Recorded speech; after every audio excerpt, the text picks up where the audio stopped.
Today I have a super easy nail tutorial for you. This is inspired by the Aztec or Ikat kind of pattern. I believe that's how it's pronounced. If not, let me know.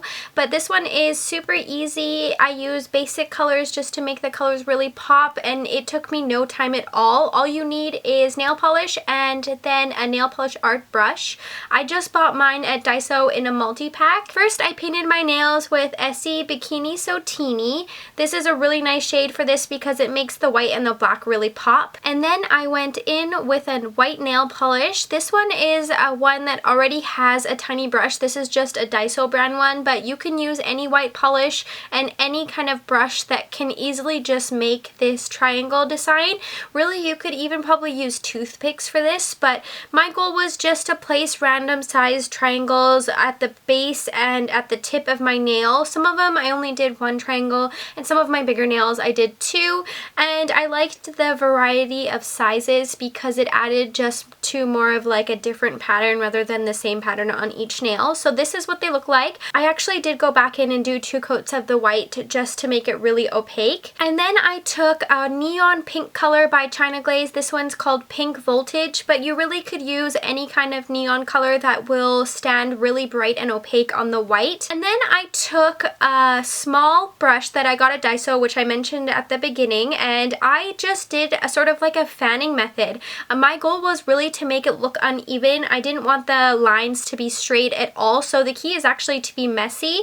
I actually let the brush dry just slightly before I put this color on to make it almost like hard so that it would have that feathered look to it, because the look I was going for in the Ikat or Ikat look is very messy. You want it to kind of look like it has that yarn pattern to it, so that's why I chose to use one of these brushes.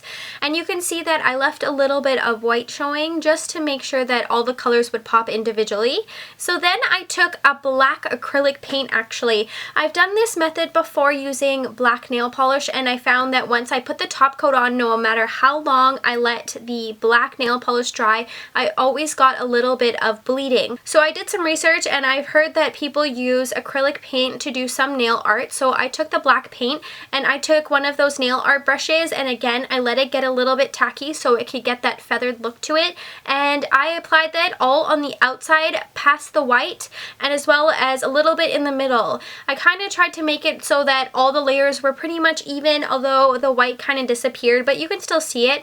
And I just was making it look a little bit messy and a little bit feathered so it had that yarn or feathered look to it. And by using the acrylic paint, I actually found that it worked better. It dried faster and it did not bleed at all when I put a top coat on, so that is definitely a pro tip. If you are looking for a black nail polish and you have acrylic paint, you can use it. I've heard that other people do other colors as well. I believe it does chip faster, but I figured I was using it in such a small quantity that I would be okay with it. That is the finished look. This is with all the different layers on it, and I've done a top coat. You can see that there's been no bleeding because of the top coat. It didn't take any of the black with it. If you have any requests that you'd like to see a nail tutorial on, definitely let me know in the comments below, and make sure you subscribe so you can see all my upcoming videos. Thanks so much for watching, and stay tuned.